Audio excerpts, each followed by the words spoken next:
tell us a little bit about this, like what's in the way is the way. What does that mean? Yeah, thank you. This is a lovely phrase that I first heard from one of my Buddhist teachers, Eugene Cash, maybe 20 years ago or so. And it was in the context of his giving a talk on working with what in meditation practice are sometimes called the hindrances. This is states of mind that get in the way of tranquility, ease, happiness, clear seeing. And the line, I think, is really helpful because it points to the truth, but really like the experiential reality that if I'm on a path to somewhere, I'm trying to get somewhere, I'm trying to heal something or accomplish something, I might think that the path is like a direct set of steps.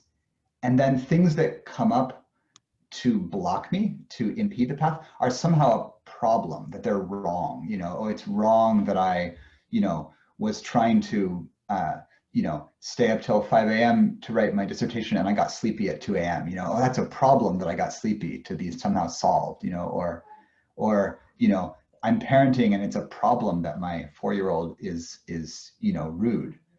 And of course, we might know this consciously, but the phrase "what's in the way is the way" really reminds us that the path is comprised of everything that happens as I'm working on getting wherever I'm getting. So the obstacle is the path, basically.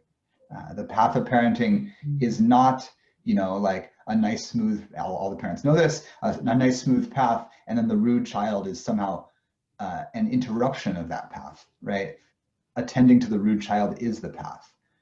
In the same way that when I'm meditating, when I'm distracted and I can't settle, becoming skillful in relation to the mind's being distracted, that is the practice of meditation. It's not that distraction is getting in the way of my meditation. Distraction is meditation.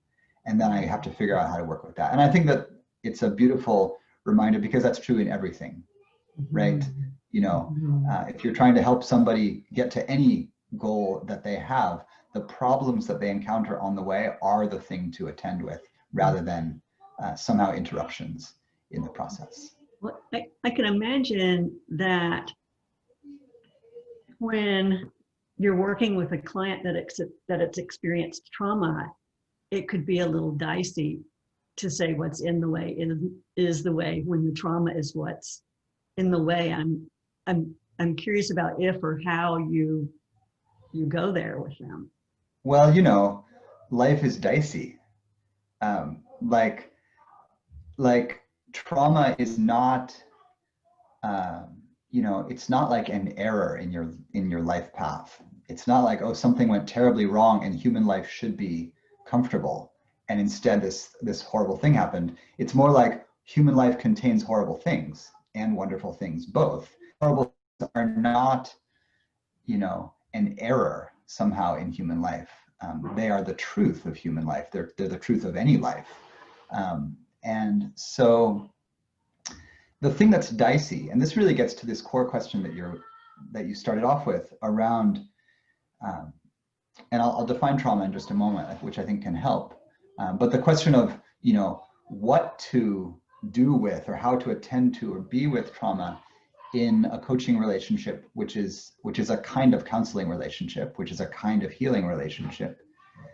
All of these mean that, when trauma symptoms are present, they are the work, whether you want that or not. And that's a piece about, what to do is you can't, you can in a certain way compartmentalize, right? One of the things that we can talk about is scope of practice, where you might say, oh, the thing that's coming up for this client, this is not within my training and expertise to attend to. This is the don't try it at home piece.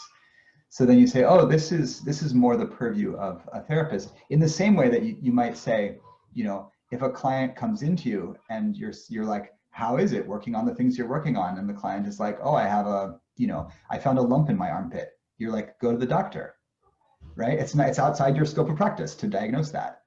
But you know that, right? And in a sense, that referring then doesn't need to be stressful, And so part of what I want folks to understand about trauma is that you can have that same sense about trauma, because there's some medical things that, you're not sure. Your client's like, I have a slight sore throat, to pick a one that's very much, up in our lives right now. I don't have the expertise to say, you should go get a COVID test. It's just a sore throat, has this, I don't know.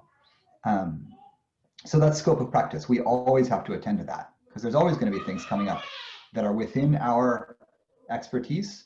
There's things that are without, and here's the bright shiny line.